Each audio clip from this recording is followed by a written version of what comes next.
So hey man, I'm using those little kind of F shapes. Remember that? It's really got everything.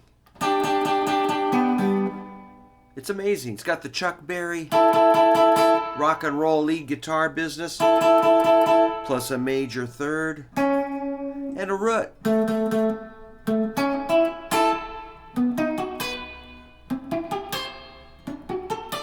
So I'm muting and raking, like, again, the right hand is on the bridge.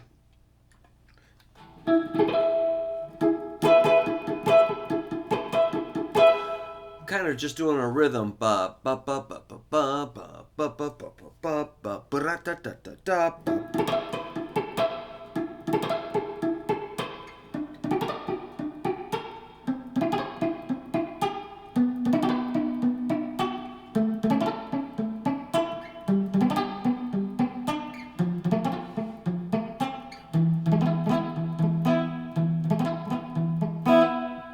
And you could, do the bass, snare, snare, bass, snare, bass, snare, snare, bass, snare, sort of a drum beat, and move those wherever you want. Make it weird. Do your own thing.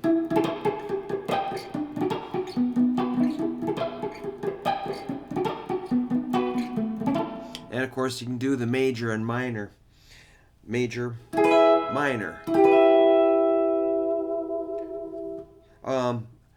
I decided to add those melodic notes on top.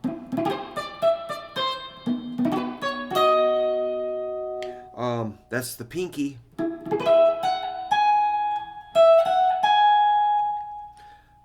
Say this is an E chord. That's the root, second, and third. All with pinky. Then the D, same thing. C, B.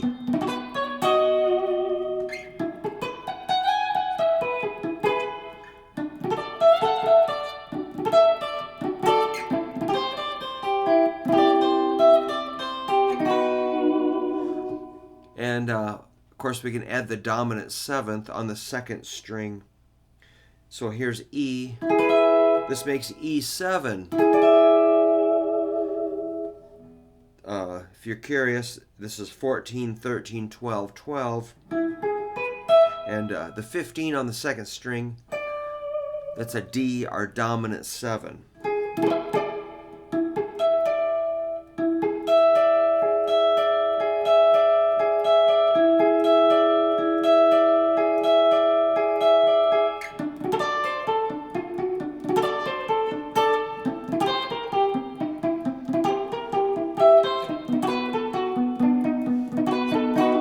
Really the same thing. I did start adding that move. You might have noticed.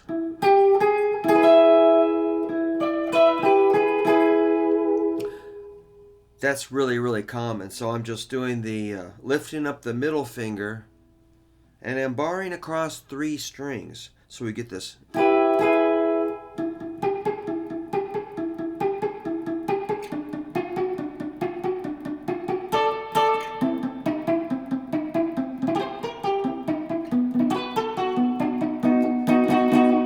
So I'm just combining, as I wish, the pinky on the dominant 7th and this,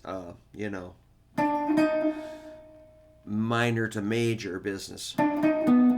First, one little point about that sound is it sounds good going minor to major. And it's usually quick. It's not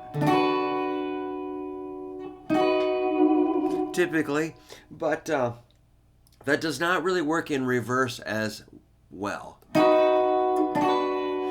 don't know why. It's just usually you don't go major to minor. It's usually minor to major. It's just common usage. Okay, so that's just a little shape that you can dress up. Remember, it's a root, third, fifth, root. You can add the second and the third, dominant 7th, and There's more we can add to that, say like a 6th, which is, in this case, 2nd string, 14th fret, the D sharp.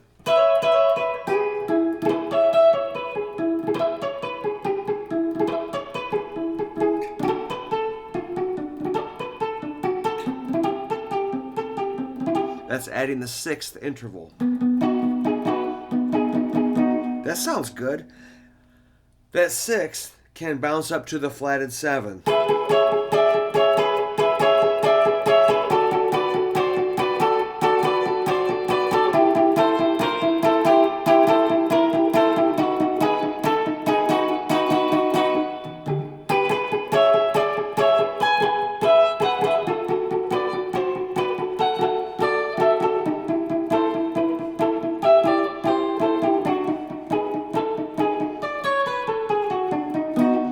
And you can add more scale tones, or, try any note, even if it's completely insane.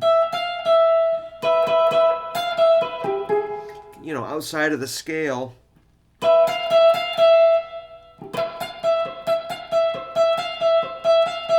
It might lead to something cool.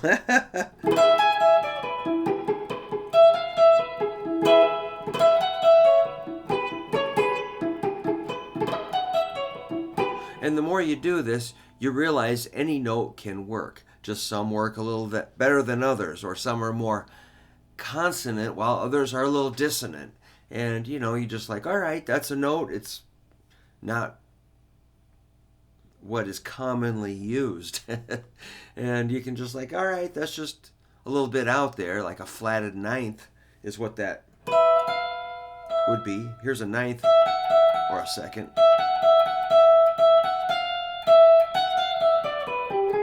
So any note can really fit, but I'm showing you the more common things.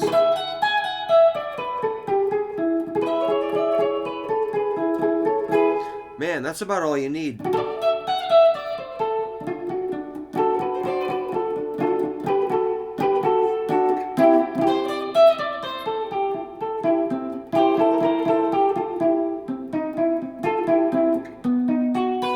I did add one more note, the 4th interval. So I'm just laying my ring finger over flat.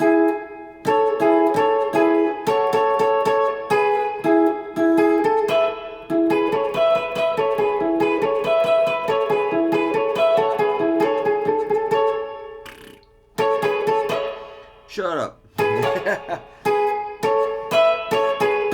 So I'm just exploring, I'm not afraid to, hit some weird notes as I explore and test these shapes.